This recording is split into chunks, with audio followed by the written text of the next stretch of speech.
Bellying up to the 9-foot homemade oak bar. My name is Craig Toth, your host for Minor League News and Brews, talking about the ins and outs of the Pirates minor league system. And this week we are going to be finishing up, I should say, I am going to be finishing up the recap of all the Pirates minor league affiliates. We've gone from Indianapolis to Altoona to Greensboro, and this week we are going to be recapping the Bradenton Marauders 2023 season.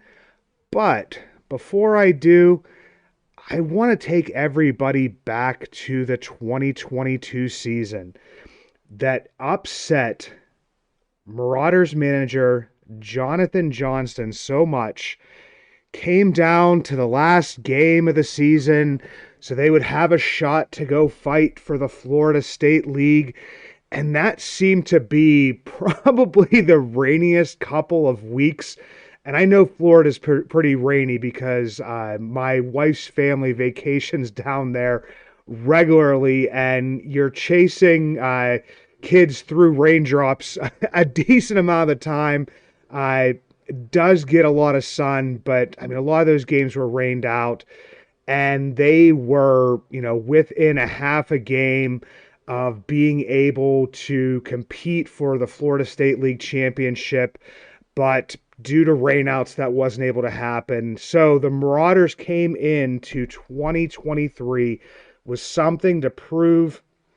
Unfortunately, fell short again.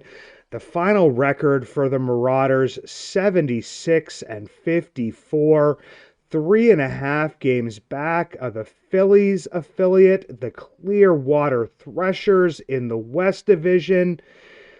But it wasn't because of the Marauders bats. The Marauders bats were hot this past season. They were tied for the league lead in the entire Florida State League with a 743 OPS. The average for the entire league was 715.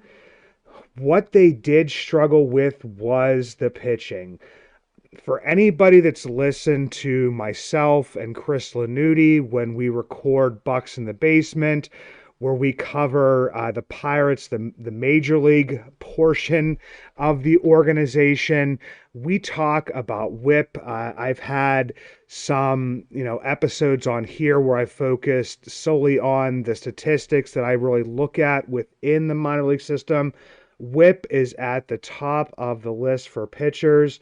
The WHIP for the Marauders pitching staff was a 1.447, which was pretty close to league average. The league average was 1.444, so really close. But there was the Palm Beach Cardinals. They had a WHIP that was 1.354. That was the best. So I guess we'll start off with the good. And it's not that there wasn't any, positives within the pitching staff, but I mean, when I started breaking down all the numbers, looking at the tape and everything, I mean, a lot of the stuff was focused on the offense. And I kind of broke down the hitters into, I guess, would be categories. Some of them would be the very young players. And people should know that the average age for a low A player this last year in the minor leagues was 21 years old. And the Pirates had some pretty young players on their low A team. And it's not something, obviously, that we would have seen before.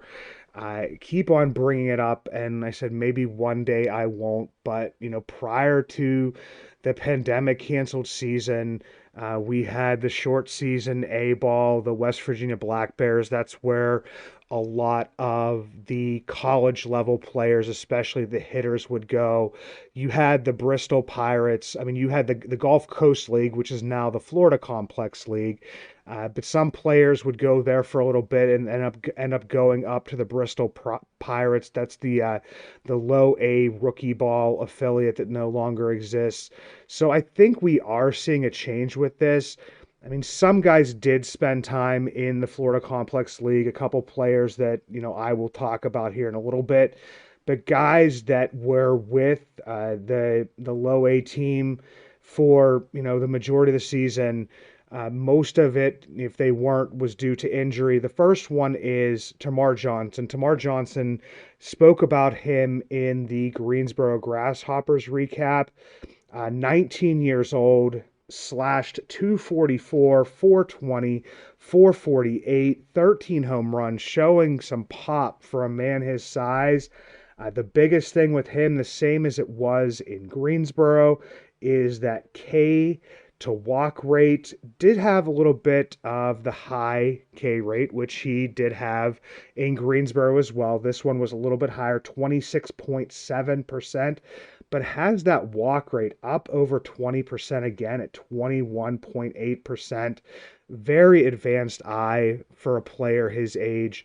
Would look for him, if he doesn't start the year in Altoona, to be up there in pretty short order if that continues, obviously barring any injury. Another 19-year-old, pretty highly touted prospect, especially the way he was acquired back in 2021 for $2.35 million on the international market.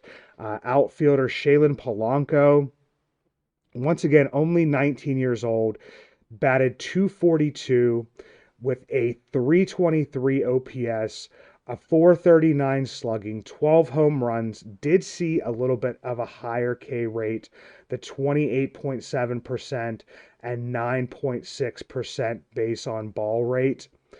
He definitely is extremely athletic, extremely fast, has a decent approach and eye at the plate, but this is a kid that, in years past, like I said, he would either be in that low A rookie affiliate or he would be in the Florida Complex League for another year, but fairly, rapid at promotion, advanced promotion, which is something we've seen with Ben Charrington, John Baker, and company, to have him in low A ball.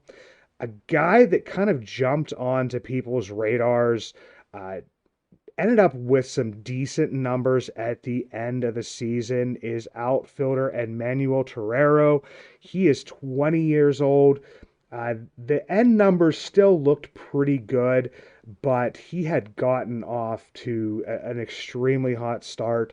Ended up slashing 266, 368, 409, 8 home runs. But the one thing I would like to show is the speed. He had 6 triples, had the little bit of a high K rate, which is, pretty characteristic and normal for, some younger players, 25.7%, but did see the walk rate up above 10%, which is kind of like a threshold for me, is if you're going to have one of those higher K rates up into the, the middle to upper 20s, definitely going to have that walk rate up over 10%. He was at 13 percent, which brings up, that on base percentage a little bit higher than Polanco's. Polanco's was 323, he's 368.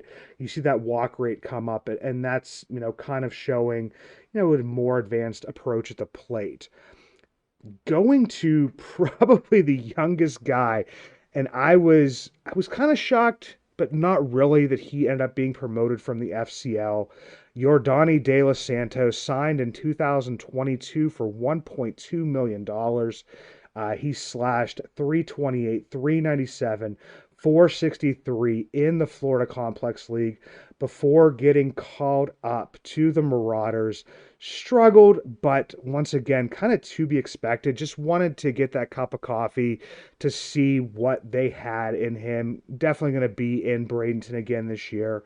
184, 322, 256, did get, a home run there. Guy has some definite, legitimate power. Struck out 39.2% of the time, but did walk 14.4% of the time. The next prospect was somebody extremely excited to see. Kind of didn't get his professional career kicked off the way that he wanted to, probably that we expected, when he was selected in the second round, comp round B in 2021 for $1.5 million. Kind of brought him away from his commit to Penn State where he was going to play football, where he was going to play baseball. Lonnie White Jr., really good to see him play. You got to keep reminding yourself he is only 20 years old. He batted 259 with a 395 on base percentage, 488 slugging, 8 home runs, 28% K rate, but a 16.0 base on ball rate. Really good to see him. Extremely athletic kid. Obviously, if you are, being recruited to to a major, university to play both sports, extremely athletic, hopefully stays healthy. Would look for him to climb, you know, in fairly quick order if he continues to hit the way that he did. And then there were a couple of guys that I wanted to show, like at the beginning, the average age of the players is 21 years old in low A. So when I see a guy come in, yes, it's exciting, but somebody that I saw all over the Twitter sphere or the X sphere was Josiah Seitler. He was drafted in 2022 out of South Carolina in the 15th round, went on a tear in low A Bradenton and got a pretty quick promotion to Greensboro. He was slashing 516, 563, 891, 6 home runs. One of his first in like the first weekend that he was up had a 2 home run game down in Bradenton. And I mean, it's kind of, you get excited when you see that kind of stuff, but then once you look at the age, he kind of should be doing that. So that when he goes up to Greensboro, obviously didn't hear as much about him after that. I don't know if, I mean, obviously I was paying attention, but didn't see his name mentioned as much, probably because he slashed 232, 293 with a 387 OPS, 387 slugging, and had 7 home runs, struck out 28% of the time, a 7.6% base on ball rate. Kind of, showed a little bit of struggles with that adjustment, which, I mean, I hate to say it was kind of to be expected to a degree, just because, he was playing to a lower level of competition in low A. Once he got to high A, kind of saw some struggles there. Did still see some of the power, but I mean, the on base percentage, if that drops below 300, that's not something you can really work with. Another guy, I talked about him, I feel like at nauseum if you've been listening to most of these, and that would be Jack Brannigan. Jack Brannigan started out in Bradenton. He had been in Bradenton during the previous year after being drafted out of Notre Dame in the third round. Down in Bradenton, I mean, I was looking at the Greensboro numbers compared to the Bradenton numbers. I really hadn't looked at the Bradenton numbers in a while. He slashed 253, 398, 451 with 7 home runs, struck out 26.9% of the time, but did walk 5.9% of the time. When he went to Greensboro, and I've always cautioned with Greensboro, and I think with him, I talked about this before when I was on the 412 Double Play podcast with Michael and Ed. Talked about, just looking inside the numbers a little bit on him and seeing some caution as to whether there could be a little bit of regression with a promotion to Altoona.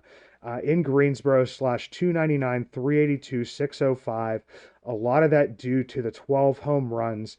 Saw his K rate, you know, creep up even more, 33.5% in his time in the Grasshoppers. And then he did have the 12.1% base on ball rate out in the Arizona Fall League. And when I did the Arizona Fall League preview, and I believe I mentioned this before, was that, if somebody performs poorly, I don't look too much into it. If a guy performs extremely well, I really don't look too much into it. But you'd rather have a guy perform well than perform poorly. Well, and Jack just had a struggle out there in Arizona. He slashed 177, 290, 405, 4 home runs, struck out 37.6% of the time, only walked 9.6% of the time. I just see a lot of swing and miss to his game. He does have some power. There's no question that he can play defense. Got a great arm. Just looking forward to it's going to be a guy that I'm going to be keeping a pretty close eye on as the 2024 season starts, whether he begins in Greensboro or Altoona. Just going to be looking to see if he can cut down on that K rate a little bit because that is, it's not something that is going to work as you go up the levels. I mean, we've kind of seen it with some players. I know Mason Martin is one of the poster boys for that. Always had a pretty high K rate, and as he went up through the minors, it only continued to climb.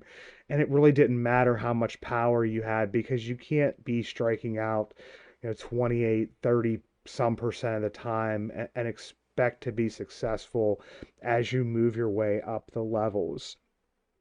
But the cool thing with, Bradenton being kind of like that landing spot for the draft picks now is, once you draft a guy, eh, and you're going to see him pretty quickly. And I mean, like I said, I do miss the days where I could drive down to Morgantown and, catch some guys that had just been selected in the draft. But, getting to see it on the screen and everything is still kind of cool as well. Got to see a couple guys kind of ball out a little bit here. Mitch Jebb, second round pick out of Michigan State, guy with the funky swing.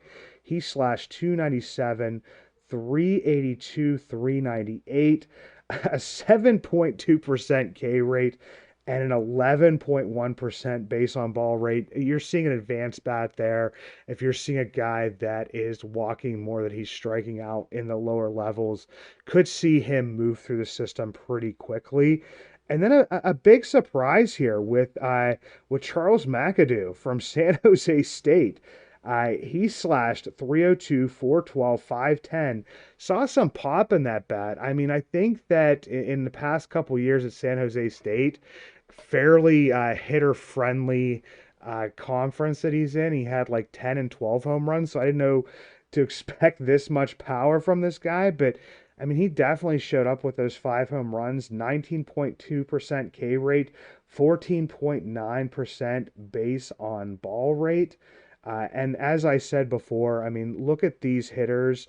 Other than, Yordan De Los Santos kind of come up and struggling, but I did want to mention him and did want to talk about him. I mean, you can see why the Marauders were tied for first in OPS in all of the Florida State League.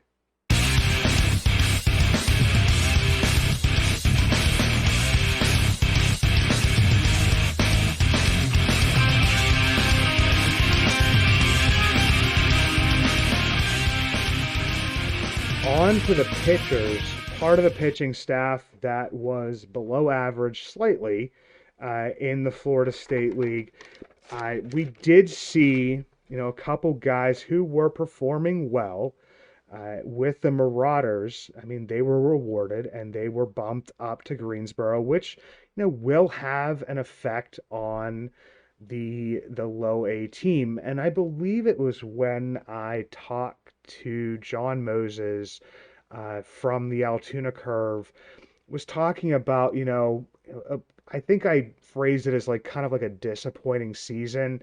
And this more goes to, people who are simply fans of that affiliate as opposed to the process and the organization. And he gave examples of, okay, would you rather win, the Eastern League or see, three of the players that started on your roster on opening day make it to the major league successfully?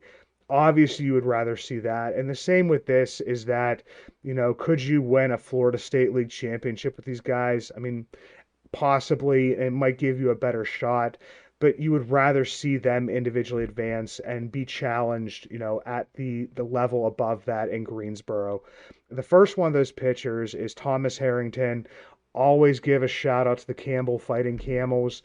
He pitched 39 innings in Bradenton, had a 2.77 ERA, a 1.103 whip, did have a 9.2 Ks per nine, which, if you go back and listen to the Greensboro show, which I encourage everybody to do, I didn't talk about this, but his Ks per nine actually went up when he went to Greensboro slightly, and he went up to 10.8 Ks per nine, even though his whip went up to 1.302. The ERA went up to 3.87. And he did struggle, as I mentioned previously during that show, in his first few starts and then kind of settled down. So it was a very good uh, end of the season for him. The other player, he pitched 74 and two-thirds innings in Bradenton, and that was Derek Diamond, 2022 sixth-round pick out of Old Miss. He had a 3.98 ERA, a 1.232 whip in Bradenton, and then ended up getting, bumped up for his last 45 innings of the year up to Greensboro. Struggled a decent amount, had a 6.00 ERA and a 1.444 whip. So if you had Thomas Harrington, you had Derek Diamond on the Marauders for the entire season, you may see, you know, them have a little bit better of a record, obviously.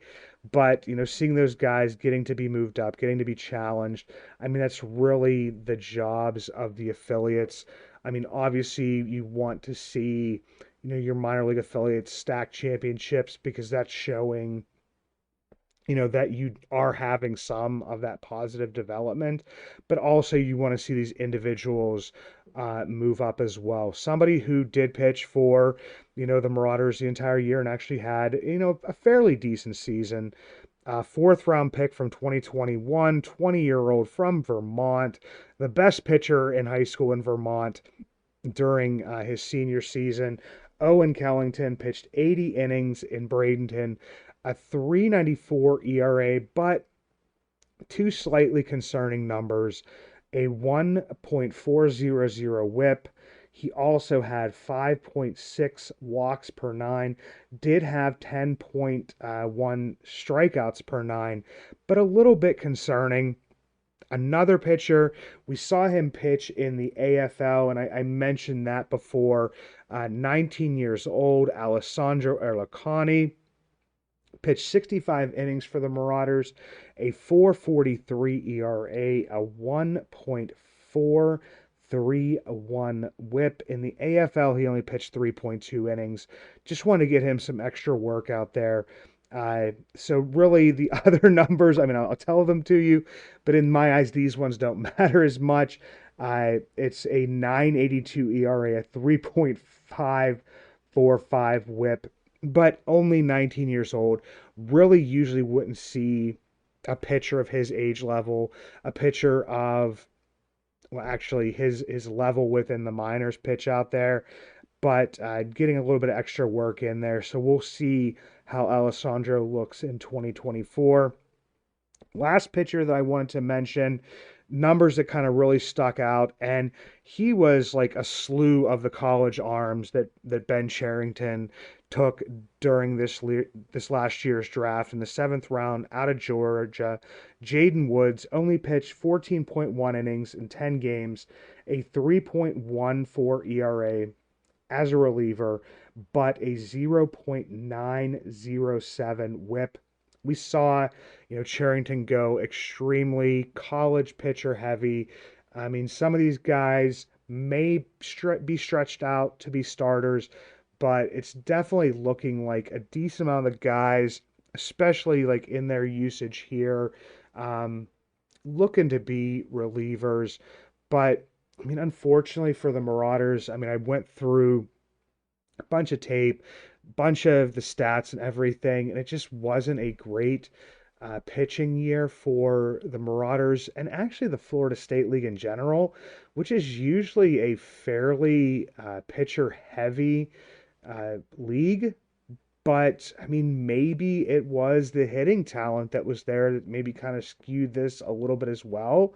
So I don't want to take anything away from, the hitters. And I also maybe will kind of see how these pitchers bounce back next season. A pitcher of beer, a pitcher of beer. Let's order another pitcher of beer. That pitcher of beer should come over here. I love that pitcher of beer. I'm done with the Oktoberfest. Looking towards the Christmas ales and the winter warmers. But before I did that, I needed to cleanse my palate a little bit instead of making that jump straight from all of the Oktoberfest that I've been talking to you guys about to all of the Christmas ales, all of the winter warmers. Definitely not my favorite beer season. I do like some Christmas ales. I do like some winter warmers, especially the winter warmers a little bit more. But those are getting into more of the heavier beers, more so of, the AAVs. But the also, sorry, I'm thinking AAV, I'm thinking average annual value, the ABVs, but also just the heavier drinking beers. So I decided to cleanse my palate. Went back to Elliotttville, have reviewed some beers from them as well. This is one I had not had before. It is their Monroe Street Pilsner, 5.1%, real easy drinking beer. Give that one a 4.25. Bring it down to 3.75. The next beer I couldn't pass up because it's from Three Floyds Brewing, one of my favorite breweries that I've ever been to. They have a Lunar Throne Hazy IPA. This one's a little bit heavier. It's a 7.3. Everybody knows I like a little bit of the lighter hazies, but I did give this one a 450, bring it down to 400. If it would have been a little bit lighter, I mean, this is one that could have been like a 475, a 500 for me on my scale, and, would have been brought down to like 425, 450. Definitely a really good beer. For the first time on this show, I am doing some Allagash brewing from Maine. I have had some Allagash beers before, not too many, but they had a Hop Reach IPA, a citrus tropical IPA, coming in at 6.8%. Gave that one a 425, bring it down to 375. And they also had a River Trip Pale Ale. This one was 4.8%. Gave this one a 425 as well, bring it down to 375. That one was definitely like a lot smoother.